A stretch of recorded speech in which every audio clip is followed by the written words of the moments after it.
नमस्कार, स्वागत है आपका खबरों का पंचनामा में। मैं हूं आपके साथ वक्ता। हम लेकर आए हैं देश और दुनिया की 5 बड़ी खबरें, जिस पर चर्चा के लिए हमारे साथ स्टूडियो में मौजूद हैं कैपिटल टीवी के editor in chief doctor Manish Kumar ji. Doctor साहब, आपका बहुत बहुत स्वागत है। धन्यवाद। सबसे पहले नजर डालते हैं आज की हेडलाइंस पर। डीएम के साथ पीएम की बैठक पर बौखलाई ममता, कहा मुझे बैठक में बोलने नहीं दिया गया, कठपुतली की तरह बैठे थे सभी सीएम।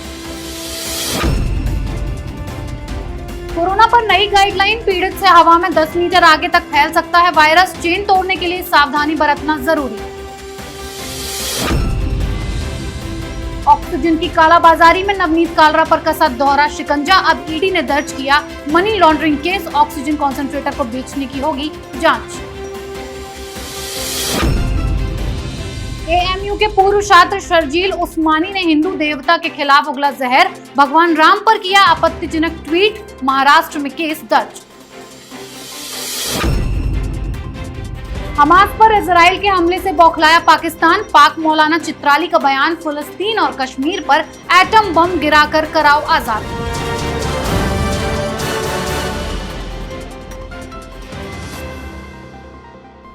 पहली खबर में बात करेंगे ममता बनर्जी की। पीएम की 10 राज्यों के डीएम के साथ हुई बैठक पर ममता बनर्जी ने टिप्पणी की और आरोप लगाया कि उन्हें बैठक में बोलने नहीं दिया गया। दरअसल पीएम आजकल अलग अलग राज्यों के डीएम के साथ मीटिंग कर रहे हैं। आज बंगाल के डीएम के साथ मीटिंग कर रहे थे, इसमें ममता बनर्जी भी आ गई। हद तो ये हो गई कि उन्होंने ही बंगाल के एक डीएम को बोलने नहीं दिया और मीटिंग के बाद उल्टे आरोप लगाने लगी। डॉक्टर साहब, पीएम ने जब सीएम की मीटिंग बुलाई थी तब तो ममता गई नहीं, और जब डीएम की मीटिंग बुलाई तो उसमें अपनी शेखी भगार रही हैं। देखिए, प्रधानमंत्री मोदी जो मीटिंग ले रहे हैं सारे डिस्ट्रिक्ट कलेक्टर्स की, वो इसलिए ले रहे हैं क्योंकि जो आगे आने वाली जो लड़ाई है उसकी स्ट्रेटजी पूरी बदल गई है। स्ट्रेटजी में बदलाव ये आया है कि अब गांव-गांव को बचाने के लिए लोकल स्तर पे सारी प्लानिंग होगी, और इसलिए वो डिस्ट्रिक्ट कलेक्टर से मीटिंग कर रहे हैं।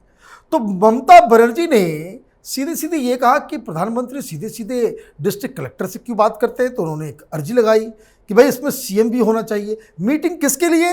तो मीटिंग थी सिर्फ डीएम के लिए। ममता बनर्जी ने रिक्वेस्ट किया और रिक्वेस्ट ये किया कि भाई सीएम को भी होना चाहिए। ठीक है भाई। अब उसके बाद वहाँ पे हर राज्य से कुछ कुछ डिस्ट्रिक्ट कलेक्टर्स को बोलने की अनुमति है। मीटिंग किसकी है? डीएम की है, सीएम की मीटिंग नहीं है। ममता बनर्जी ने रिक्वेस्ट करके सीएम बन करके वो मीटिंग में आई।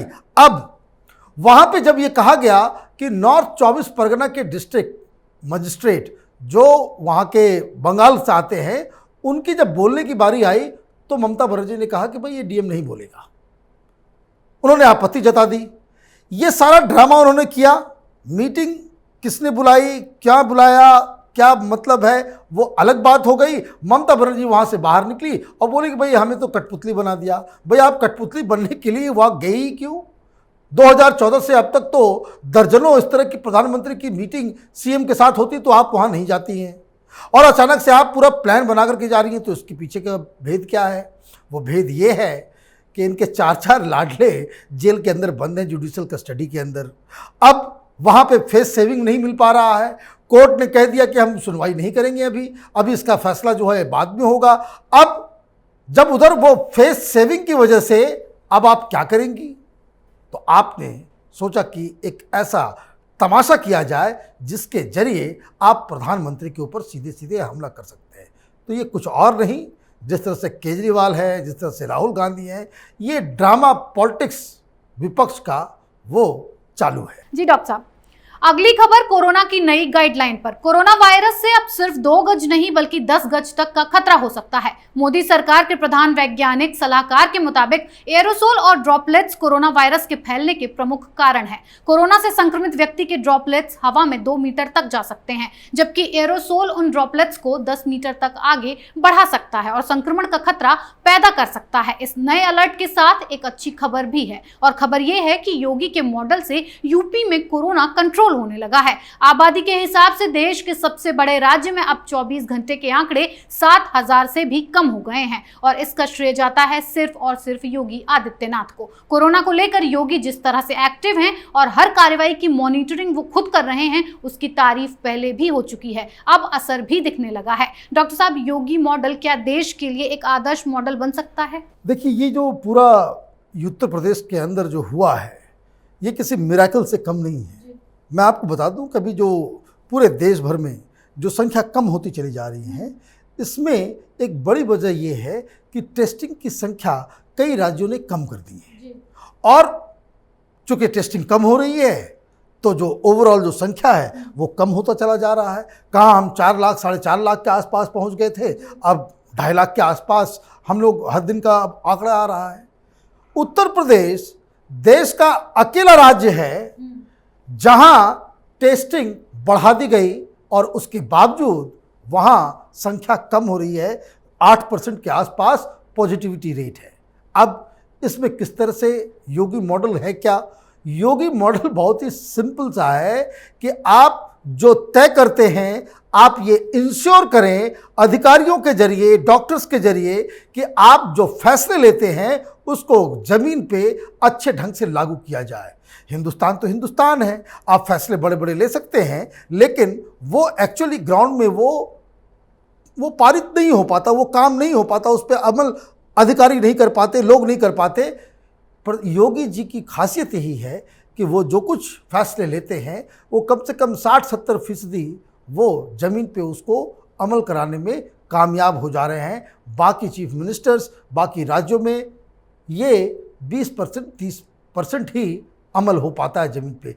तो ये एक प्रशासनिक, इसको कह सकते हैं चतुराई है, और ये कैलिबर है योगी जी का कि वो बहुत ही सख्त प्रशासक हैं। इस वजह से इस तरह के रिजल्ट्स आ रहे हैं। जी डॉक्टर साहब, अब बात केजरीवाल के दोस्त कालरा पर कसे नए शिकंजे की। ईडी ने ऑक्सीजन कॉन्सेंट्रेटर जमाखोरी और कालाबाजारी मामले में गिरफ्तार आरोपी नवनीत कालरा और उसके सहयोगियों के खिलाफ मनी लॉन्ड्रिंग का केस दर्ज किया है। ईडी ने यह केस दिल्ली पुलिस की 5 मई की एफआईआर के आधार पर दर्ज किया है। एजेंसी अब इस मामले में इस्तेमाल पैसे के स्रोत का पता लगा रही है और ये भी जांच होगी कि क्या ऑक्सीजन कॉन्सेंट्रेटर गैर कानूनी तरीके से जमा किए गए थे और जरूरतमंद लोगों को कितनी कीमत पर बेचे गए थे। डॉक्टर साहब, केजरीवाल के यार तो बुरे फंस चुके हैं। देखिए, ये बड़ी अजीबोगरीब स्थिति है। कालरा जैसे अमीर लोग जिनके रिश्ते दिल्ली की सरकार, कांग्रेस पार्टी, उसके बड़े बड़े लोगों के साथ है, उसने तो पूरे टॉप क्लास पूरे वकीलों को दिल्ली के कोर्ट में खड़ा कर दिया। अब कानूनी पहलू ये है कि उसने जो ऑक्सीजन कंसंट्रेटर खरीद के लाए थे उसकी उसने जीएसटी भी दे दी, सारे कागज भी हैं, उसमें कोई गड़बड़ी नहीं है। अब ऐसे में तो उसे बेल मिल जाएगी, छूट जाएगा। अभी कुछ दिन वो लटक सकता है मसला, लेकिन उसे बाद में कोई सज़ा नहीं मिलेगी। उसने कोई उस तरह का कानून के प्रावधान को नहीं तोड़ा है। ये एक अलग मसला है। और जिस तरह से हिंदुस्तान में जो न्याय की व्यवस्था है उसमें वो बच सकता है। अगर वो बच गया तो लोग तो यही कहेंगे कि सरकार के ऊपर भरोसा नहीं, चूंकि इसके रिश्ते पॉलिटिशियंस के साथ है, केजरीवाल के साथ है, वाड्रा के साथ है, इसलिए उसका कौन क्या बिगाड़ सकता है। लोगों का विश्वास इस पूरी न्याय प्रक्रिया के ऊपर से उठेगा और मुझे लगता है इसी वजह से केंद्र सरकार ने ईडी को इसके पीछे लगाया है। अब ईडी कर क्या रही है?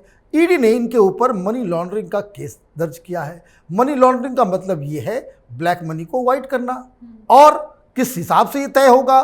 तो अब इसमें जो जानकारी जो हमने लगातार इस बात को हम बता रहे थे कि वो 14,000 के आसपास रुपए में वो चाइना से सिंगापुर के रास्ते वो ऑक्सीजन कंसंट्रेटर खरीद के ला रहा था और वो 70,000 80,000 के हिसाब से वो बेच रहा था।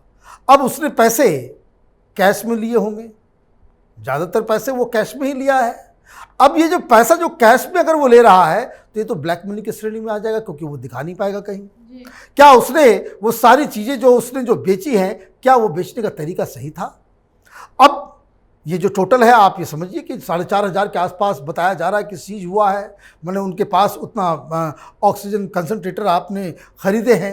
अब 1,400 का माल आप 80,000 70,000 में बेच रहे हो तो आपका मुनाफा तो 30-32 करोड़ से भी ज़्यादा हो गया। जब 30-32 करोड़ रुपए उसमें ब्लैक भी है, वाइट भी है, सारा कुछ है, और एक कंपनी लंदन से जुड़ी हुई है इसमें, तो यहाँ पे ईडी के लिए तहकीकात करने का एक मसला बन सकता है कि आपने जो पैसे लिए किस हिसाब से लिए, कहाँ कहाँ निवेश लिया, कहाँ कहाँ से आपने पैसे लिए, कहाँ आपने जमा किया, कहाँ आपने दिखाया, ये सारी चीज़ें इस जांच के दायरे में आएगी।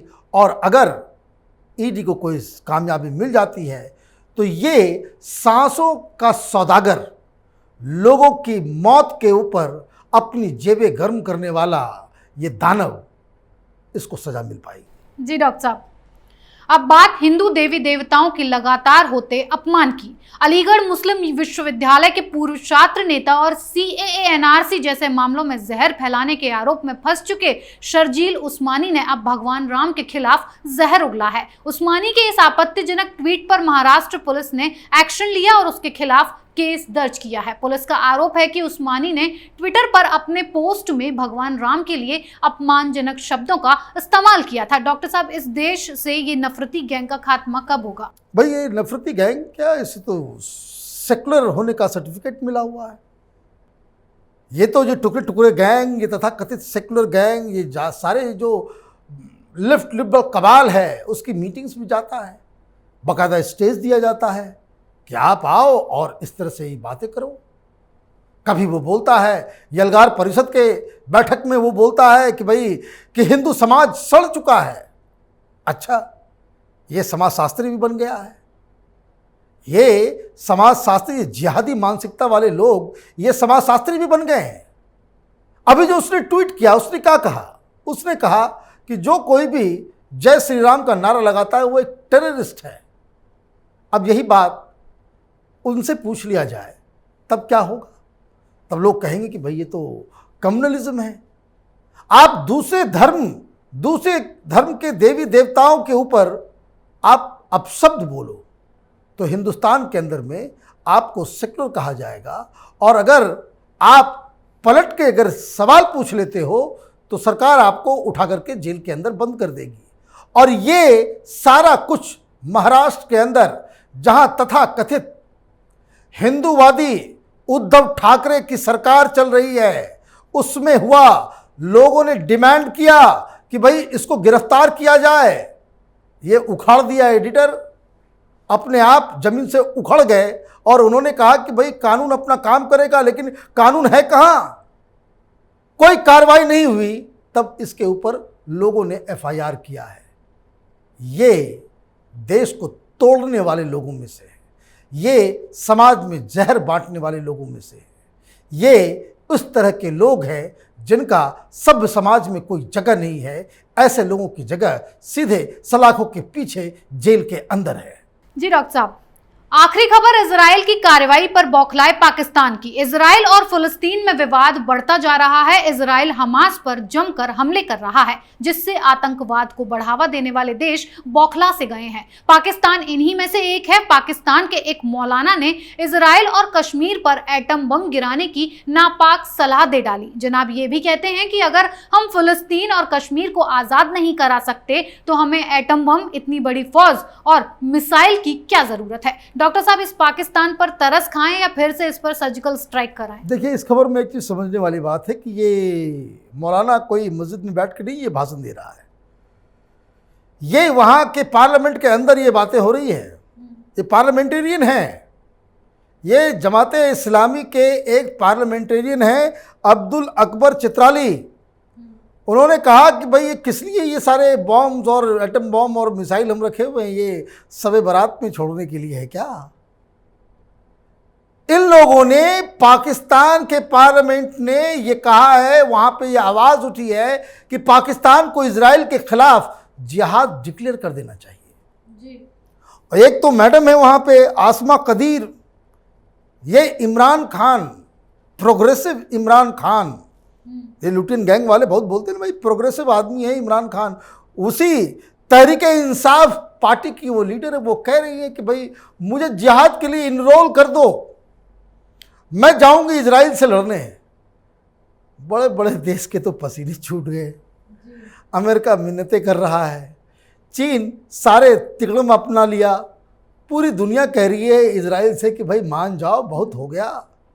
और इजराइल है कि मानता नहीं। वो ये कह रहा है कि भाई इस बार तो आर्क पार की लड़ाई है, गाजा को पूरा साफ करेंगे। और ये हमारी लड़ाई फिलिस्तीनियों से नहीं है, हमारी लड़ाई हमास से है, हमास एक टेररिस्ट ऑर्गेनाइजेशन है, टेररिज्म को हम बर्दाश्त नहीं करेंगे। और इजराइल का पॉइंट वो बिल्कुल सही है। अब पाकिस्तान में इस तरह की बातें क्यों हो रही है, इस पर हम एक अलग से वीडियो बना रहे हैं ब्लैक एंड वाइट में, जिसमें आपको पूरी तरह से मैं बताऊंगा कि क्यों पाकिस्तान की आर्मी और वहाँ के सारे पार्लियामेंटेरियन वो इस तरह की बातें कर रहे हैं। लेकिन एक बात समझने की ये है कि पाकिस्तान जो खुद भिखारी मुल्क है, जहाँ खुद खाने के लिए इनके पास गेहूँ चावल नहीं है, ये युद्ध की बातें कर रहा है, तो आप समझिए कि कितना ये देश फंडामेंटली रॉन्ग पोजीशन पे है। जी डॉक्टर साहब बहुत बहुत धन्यवाद इतनी सटीक और बेहतरीन जानकारी के लिए। धन्यवाद। खबरों का पंचनामा में आज के लिए इतना ही। देश विदेश की बाकी खबरों और उनके सटीक एनालिसिस के लिए देखते रहिए कैपिटल टीवी। हमें लाइक कीजिए, शेयर कीजिए और कैपिटल टीवी को सब्सक्राइब कीजिए। नमस्कार।